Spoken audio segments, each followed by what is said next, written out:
என்னடா எல்லாமே அமைதியா போகுதே, இன்னும் ஒண்ணும் நடக்கலையேன்னு நம்மலாம் யோசிச்சுக்கிட்டு இருந்திருப்போம். ஆனா, நமக்கு கன்டென்ட் குடுக்கறதுக்காகவே இப்போ நெறைய சம்பவங்கள் நடந்துகிட்டு இருக்கு. வணக்கம் and welcome to the show day to day with me DD. இன்னைக்கு நாட்டுல என்ன நடக்குதுன்னு தெரிஞ்சுக்கலாமா?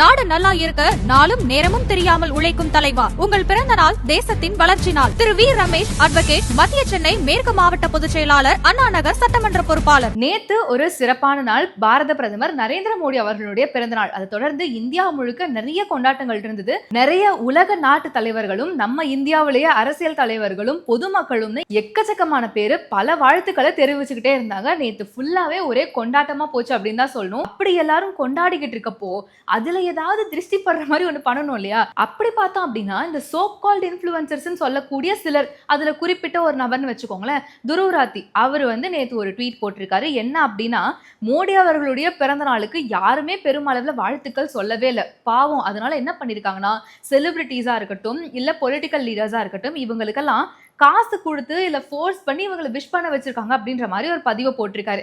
இதெல்லாம் உங்களுக்கே நியாயமா இருக்கா? கொஞ்சமாவது யோசிச்சிருந்தீங்கன்னா இந்த மாதிரி ஒரு ட்வீட்டை போடுவீங்களா அப்படின்னு எல்லாருமே கேட்டுக்கிட்டு இருக்காங்க. ஆக்சுவலா இந்த துருவராத்தி யாரு, ஏன் இப்படி எல்லாம் பண்ணிக்கிட்டு இருக்காருன்னு உங்களுக்கு தெரியணும்னா, நம்ம கிரண் நிறைய வீடியோஸ் அவரை பத்தி போட்டிருக்காங்க, மறக்காம போய் செக் பண்ணி பாருங்க. இந்த மாதிரி இருக்கக்கூடிய சோ கால்ட் இன்ஃப்ளூயன்சர்ஸ் எல்லாருமே நேத்து மோடிஜி அவர்களுடைய பிறந்த நாள் அன்னைக்கு என்னென்ன மாதிரி மோசமான வீடியோஸை போட முடியுமோ, என்னென்ன மாதிரி அவரை பத்தி அவதூறு பரப்ப முடியுமோ அது எல்லாத்தையும் முயற்சி பண்ணி பரப்ப ட்ரை பண்ணிக்கிட்டு இருந்தாங்க. ஆனா அது எல்லாமே ஃபிளாப்ல தான் முடிஞ்சது. இதெல்லாம் ஒரு பக்கம் இருக்க, என்னதான் சொன்னாலும் மக்களுடைய கொண்டாட்டம் குறையவே இல்லை. இன்னைக்கு பார்த்தோம் அப்படின்னா டெல்லியில நாடாளுமன்ற எதிர்க்கட்சி தலைவரான ராகுல் காந்தி அவர்கள் ஒரு பிரஸ் மீட்டை வச்சு வழக்கம் போல ஒரு பிரசன்டேஷனை போட்டுக்கிட்டு இருக்காரு. என்னன்னா, ஓட் சோரி நடந்திருக்கு அப்படின்னு. 6018 votes. Somebody tried to delete 6018 votes. கிட்டத்தட்ட 6000 ஓட்டுகள், அதாவது தாழ்த்தப்பட்ட கம்யூனிட்டியை சேர்ந்தவங்களா இருக்கட்டும், பிசி ஓபிசியா இருக்கட்டும், இந்த மாதிரி கம்யூனிட்டியை சேர்ந்த 6000 மக்களினுடைய ஓட்ஸை யாரோ ஃபோர்ஸ் பண்ணி வேணும்னே இந்த ஓட்டர்ஸ் லிஸ்ட்ல இருந்து நீக்கி இருக்காங்க. ஏன் இந்த ஓட்டர்ஸ் அப்படின்னு எடுக்கும்போது இந்த லிஸ்ட்டை ஹைஜாக் பண்ணிருக்காங்க அப்படின்ற மாதிரி எல்லாம் பேச ஆரம்பிச்சிருக்காரு. இன்னும் நிறைய தகவல்களை நான் கொடுக்க போறேன் அப்படின்ற மாதிரியும் சொல்லியிருக்காரு. Somebody got caught deleting 6018 votes, and it was caught like most crimes by a coincidence. ஆனா இது இன்னைக்கு ஒரு நாள் பேச வேண்டிய விஷயம் கிடையாது. ஏன்னா தினம் தினம் அவரை பத்தின முகமூடிகள் கிழிஞ்சுக்கிட்டே இருக்குன்றதை நம்ம பார்த்துட்டு தான் இருக்கோம்.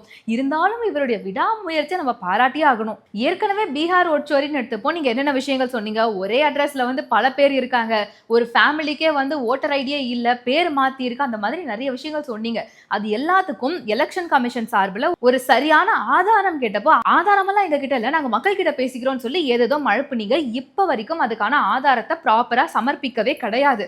அதை பத்தி கொஞ்சம் மக்கள் எல்லாரும் ரொம்ப கேள்வி கேட்டு இந்த ஓட் சோரிக்கான ஆதாரங்கள் எங்க அப்படின்னு கேட்க ஆரம்பிச்ச நேரத்துல தான் எல்லாமே எக்ஸ்போஸ் ஆக ஸ்டார்ட் ஆச்சு. நம்ம கூட முன்னாடியே பார்த்திருப்போம், இதுக்கான பேப்பர்ஸ் எல்லாமே மியான்மர் நாட்டுல இருந்து வந்தது அப்படிங்கிற மாதிரி எல்லாம்.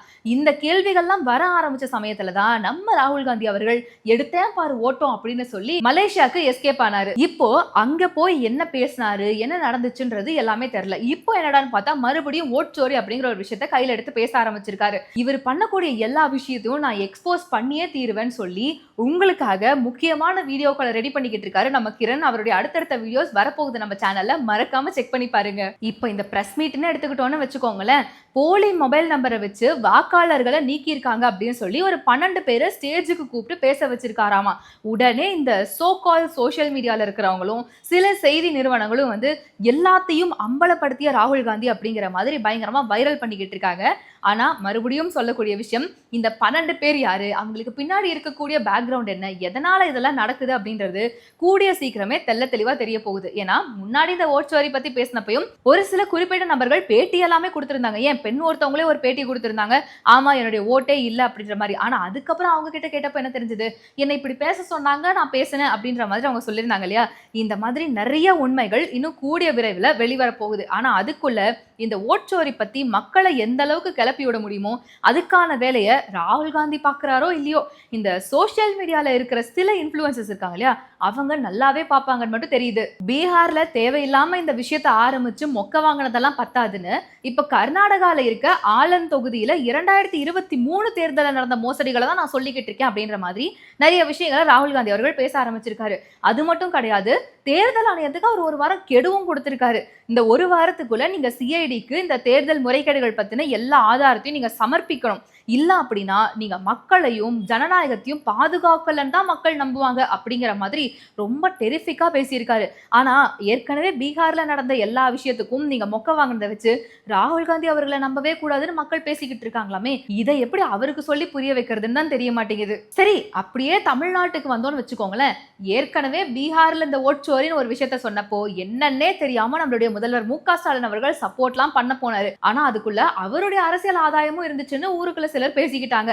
இப்போ தமிழகத்துல எடுத்துக்கிட்டோம் அப்படின்னா, நேத்து திமுக சார்பில் முப்பெரும் விழா வந்து கரூர்ல நடந்திருக்கு. முப்பெரும் விழா அப்படின்னு கேட்கிறப்போ வேணா பிரம்மாண்டமா இருக்கலாம், ஆனா அந்த விழால நடந்தது எல்லாமே வந்து வெறும் ஃபன்னா தான் இருந்திருக்கு அப்படின்ற மாதிரி சொல்லிக்கிறாங்க. ஏன்னா ஃபர்ஸ்ட் விஷயம் கூட்டமே வரலையாமா. ரெண்டாவது விஷயம், பெண்கள் எல்லாரையும் கூட்டம் கூட்டமா வேன்ல ஏத்திட்டு போயிருக்காங்க. ஒரு பெண் கிட்ட கேட்டதுக்கு அவங்க வந்து 200 ரூபா தாங்க கொடுத்தாங்க அப்படின்னு பேசியிருக்காங்க. எவ்வளவு பாட்டி தராங்க? 200 ரூபாயா? அதுக்கு சிலர் சும்மா இருங்க 1000 ரூபாலாம் கொடுத்தாங்க, உங்களுக்கு தான் 200 ரூபா கொடுத்து ஏமாத்திருக்காங்க போல அப்படின்ற மாதிரி அவங்களுக்குள்ளேயே சில சலசலப்பெல்லாம் ஏற்பட்டிருக்கு. இதுல மழையும் வேற பெய்ய ஆரம்பிச்சதுனால போட்டிருந்த சேரை தலையில தூக்கி வச்சுட்டு பலரும் அந்த கூட்டத்தை அட்டென்ட் பண்ணியிருக்காங்க. அப்பயுமே மனம் தளராத முதலமைச்சர் அவர்கள் இந்த மழையிலையும் நீங்க எனக்காக வெயிட் பண்றீங்க அப்படின்னா இதை பாக்குறதுக்கு வந்து எனக்கு நிகழ்ச்சியா இருக்கு அப்படின்னு செம்மையா பேசியிருக்காரு. ஆனா இதுல ரொம்ப சில்லியான விஷயம் என்ன அப்படின்னா, கூட்டமே வரல அப்படிங்கிறது மக்கள் எல்லாருக்கும் தெரிஞ்ச ஒரு விஷயம் தான். ஆனா கேமரா ஆங்கிள் அப்படி வச்சு இப்படி வச்சு கூட்டம் நிறைய வந்திருக்கு, எங்களுக்காக மக்கள் சேர்ந்திருக்காங்கன்னு இப்ப அவங்களுக்குள்ளேயே பரப்பிக்கிட்டு இருக்காங்களாமே.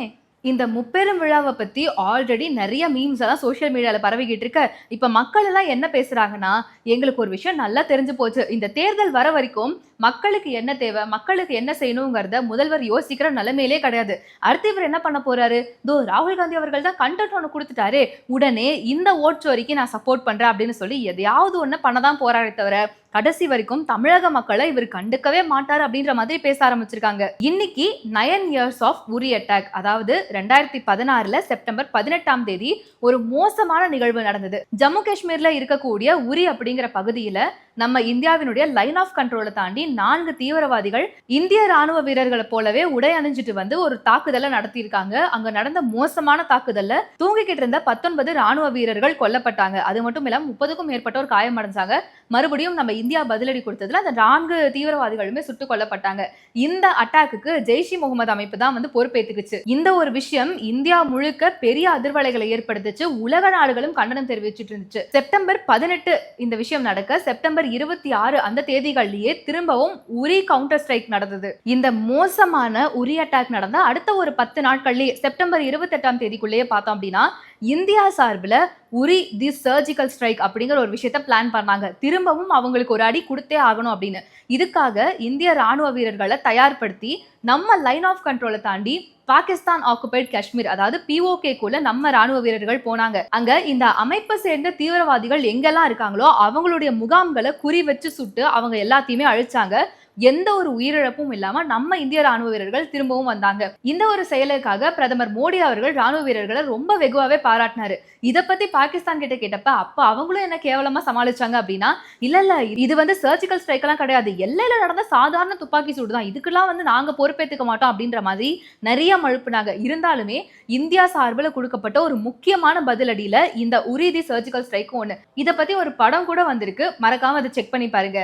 இந்த உரி அட்டாக் மட்டும் கிடையாது, இந்தியாவில் இந்த மாதிரி ஒரு சில மோசமான தாக்குதல்கள் இருந்தாலுமே நம்மளுடைய பிரதமர் மோடி அவர்களும் அவருடைய அரசாங்கம் சார்பிலையும் தக்க பதிலடிகள் கொடுக்கப்பட்டுக்கிட்டே தான் இருக்கு. அதுக்கு ஒரு சிறந்த எடுத்துக்காட்டு சொல்லணும் அப்படின்னா ஆபரேஷன் சிந்தூரை கூட எடுத்துக்கலாம்.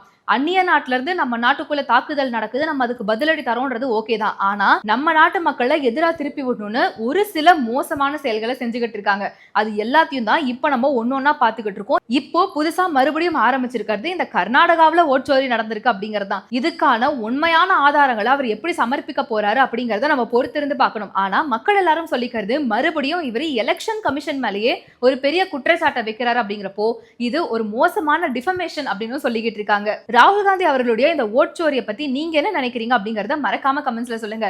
இன்னும் நிறைய அப்டேட்ஸ் தெரிஞ்சுக்கணும் அப்படின்னா நம்ம பேசு தமிழா பேசு வெப்சைட் இப்போ ஆக்டிவா இருக்கு. அதோட லிங்க் டிஸ்கிரிப்ஷன்ல தர, மறக்காம செக் பண்ணி பாருங்க. பேசு தமிழா பேசு சேனலுக்கு ஆதரவு தந்து கொண்டிருக்கக்கூடிய பார்வையாளர்களுக்கு வணக்கம். அரசியல் ஆன்மீகம்னு மட்டும் இல்லாம இப்போ ஹெல்த்லயும் நம்ம வந்தாச்சு. ஹெல்த் சம்பந்தமான பிரச்சனைகளுக்கும் ஹெல்த் டிப்ஸுக்கும் ஹெல்த் கேருக்கும் இல்ல ஹெல்த் பத்தி ஏதாவது தெரிஞ்சுக்கணும் அப்படின்னு நினைச்சீங்கன்னா ஹெல்த் குரு சேனல் கண்டிப்பா உங்களுக்கு யூஸ்ஃபுல்லா இருக்கும். பேசு தமிழா பேசு சேனலுக்கு கொடுக்கக்கூடிய இதே சப்போர்ட்டை ஹெல்த் குரு யூடியூப் சேனலுக்கும் கொடுத்து அந்த சேனலை சப்ஸ்கிரைப் பண்ணி உங்க நண்பர்களுக்கு ஷேர் பண்ணும்படி கேட்டுக்கிறோம். நம்ம ஹெல்த் குரு சேனலோட லிங்கை டிஸ்கிரிப்ஷன்ல தரோம், மறக்காம செக் பண்ணி பாருங்க.